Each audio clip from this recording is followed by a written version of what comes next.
Hi, I'm Fern from RSL Awards. Today we're talking all things SEND, and I'm with Polly. Hello, I'm Polly Elworthy, the CEO of SEND Unlocked. And Tim. I'm Tim, I'm the CEO of RSL Awards. To start with, Polly, can I ask you to just tell us how you came to found SEND Unlocked and what it is? Yes, of course. I was the head of IT for a military charity, and my younger son started school and the world blew up. And I had complaints every day about behaviours, and I didn't know what was going on, and nothing was volunteered by the school. So I started investigating and researching, and I discovered autism. And so we went down that route, and my son was diagnosed autistic with ADHD and PDA and dyslexia, and he's got many letters after his name, probably more than you, Dr. Fern. And we started going through the process of accessing SEND support, and I discovered the nightmare. And so once we had access support for him, SEND Unlocked was born to help other families like ours through the process to accessing support. So what exactly does it do for people with SEND needs? So I'm all about the data. There's a lot of there are thousands of charities out there that are already offering huge amounts of support, but finding them is really hard. The information is fragmented, it's complicated. Every single step is a research project for every family. And it doesn't matter if you're looking at educational opportunities, employment opportunities, or just trying to find specialist clothing, or dentists or hairdressers, it doesn't matter what it is. And so what I wanted to do was create a platform, because I'm an IT person. I wanted to create a platform which would pull all of that information into a central space where people could start the journey. And what you realise once you start is every step that you take, every change, every different age group is new requirements, new things you need. So the research doesn't stop. So I wanted to just create a central platform where we could do the research for families so that they could have it in their pocket, on their phone, on an app, every time they needed something. So there's lots of different services on there. As you said, you mentioned barbers who are focused on children with ADHD or adults. Yes. What other? There's all sorts of things on there. I mean, RSL is on there. Very proudly, yeah. Which is really exciting. You were our first awarding body on the platform, which was really exciting. We have hairdressers, dentists, we have respite care, we have training organisations. There's, I'm trying to think my way through all the filters. There's carers, in-home carers, there's information, advice and guidance, there's legal support, which is really important when you're trying to access support, particularly within education, tribunal support, and of course all of the public sector services, the local authorities and the SEND organisations, charities. But there's also the other side of it, which is support for organisations. So if you're looking for teacher training, specialist training, or consultancies who can come in and support your school or organisation to improve your in-house support, there's all sorts of things. It's not just for the people who need the support, it's also for the organisations who are delivering. So Tim, I know that when you first heard about SEND Unlocked, you really pushed to make sure that we got on this platform because you thought it was very important. Do you want to just tell us a little bit about why you felt it was important for RSL to be that first AO on the directory?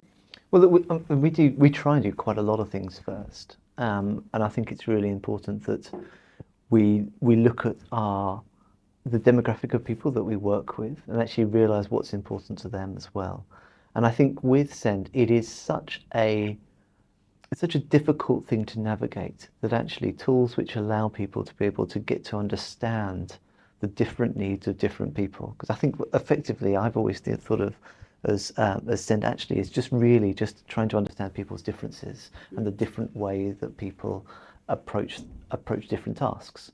So as an organisation, we've always tried to make sure that our qualifications, the materials that back up our qualifications, think about the different types of people that would want to use them.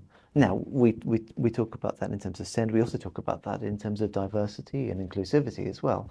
If you find an organisation that you align with, it's great to be able to kind of actually say, yes, we can do this. This can help us. And I think also, you know, as much as internally RSL Awards is really good at thinking about these things, we very rarely tell anybody about it. And actually, it gives us great confidence to be able to work with an organisation to say, actually, yeah, we should have this as part of the conversation. So what do you think the biggest challenges are for SEND students? It's really difficult to identify individual challenges because, of course, every SEND stands for Special Educational Needs and Disabilities, which is any disability. It could be mobility, it could be neurodiversity, it could be a learning disability, it could be anything. Everyone has their own challenges. I think the most difficult thing is the lack of understanding for what different means. There are a lot of myths surrounding special educational needs and disabilities. What's one of the biggest myths you want to debunk here? Okay, my real bugbear is this idea that, and it sort of is written into the language, is this word special, which basically seems to now equate to lower intellectual capacity, and nothing could be further from the truth. Your ability to access education as it is taught in mainstream can be very, very different to your actual intellectual capacity. So you could have somebody who has an immense intellectual capacity that's way beyond someone like me who is, you know, at the top of the tree, but their ability to access education in the format that it is taught in the average mainstream school is almost non-existent. So I think it's really interesting. When you were talking about that, I was thinking about our vocational qualifications. Yes. So these are qualifications which are in schools which are equivalent to GCSEs or A-levels, serious qualifications that we deliver in lots of UK schools, government funded, very important qualifications, high stakes. We're really proud of them as well. And one of the things within our subject area of creative arts is that people talk about is the decline of GCSEs. Yes. And actually, when we look at the numbers of people interested in taking our qualifications, which are the same levels as GCSEs but delivered in a different way, our numbers steadily increase. And the difference really, if we come down to it, the difference is that with our qualifications, there isn't a written exam at the end of it, and that actually people can present the evidence that they are good at doing what we're talking about in a real variety of different ways. So actually by opening it up, what it's meant is that people have become really excited about creating this evidence and that they can create it in a way which is relevant to them. So it's aimed at the individual Absolutely, rather the than just a individual, standard. Yeah. Now But that maps precisely to the graded exams as well that we do. Yeah, so you know, again, you can then you can present that information in the way that feels best to you as an individual. So I think we learned during the pandemic as well, by adding more choice into the methodology behind how you could do a graded exam in music, for example. It used to be you just had to go sit in an exam room in front of a person, perform live. Now loads of people love that. It's a really lovely experience for people to do. But actually there's a whole load of people that would much prefer to record it in a quieter environment, on their own, you know, under their own conditions. So you know, we're a regulated industry, highly regulated actually. Yeah. But actually it's part of our conditions that we have to be able to do this. Family Fund does lots and lots of work on this. In all The equality law, we have to have a reasonable adjustments policy, but we go a bit further than that. We have the policy, but also we realise that neurodivergence and SEND isn't just the learners. It could be the teachers, the parents, it could be everybody. Yes. So we have a dedicated team we put in place to help people with with policy, with what needs to be done, with helping people to actually sort of tell us, how do you need to do this exam? Obviously, we maintain the standards, and we have to maintain those standards, but it's how to ensure that each learner on their own terms can achieve that without making it easier, not easier, or without, just by knocking down those hurdles, as you say. So it's that individualised support, not just for the learners, that we think is really important. And of course, there's the different settings have different capacity to deliver different adjustments. Yeah. Some don't have much capacity to deliver huge adjustments in the school, and if you can support them with greater adjustments to the exam taking, that's it. I think the guidance for our video is you don't need fancy equipment. We've really tried. I mean, this is a really deep topic, of course, isn't it? Because it's not just SEND. It's also, it's also about digital literacy as well. It's also about inclusivity. But actually, the fundamental approach is the same. But it takes quite a lot of thought, and it takes, as an organisation, it takes a lot of expertise. So that's why I think the relationship with things like SEND Unlocked is really important.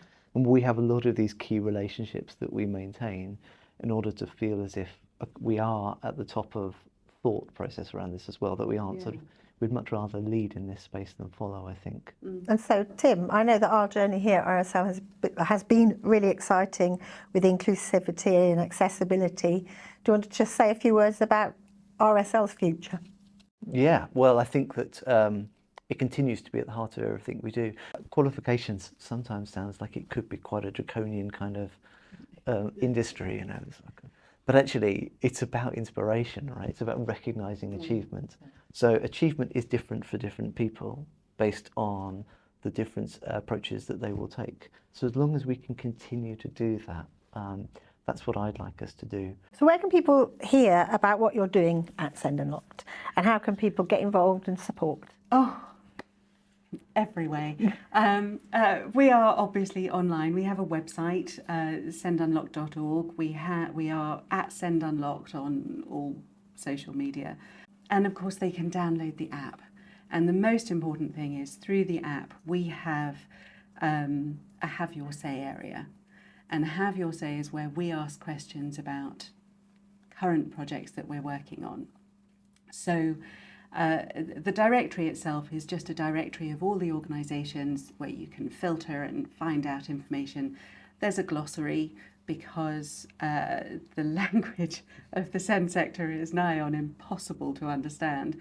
And if organisations have their own weird language and acronyms and crazy things that they're using, they can add those to their account so that people can find that.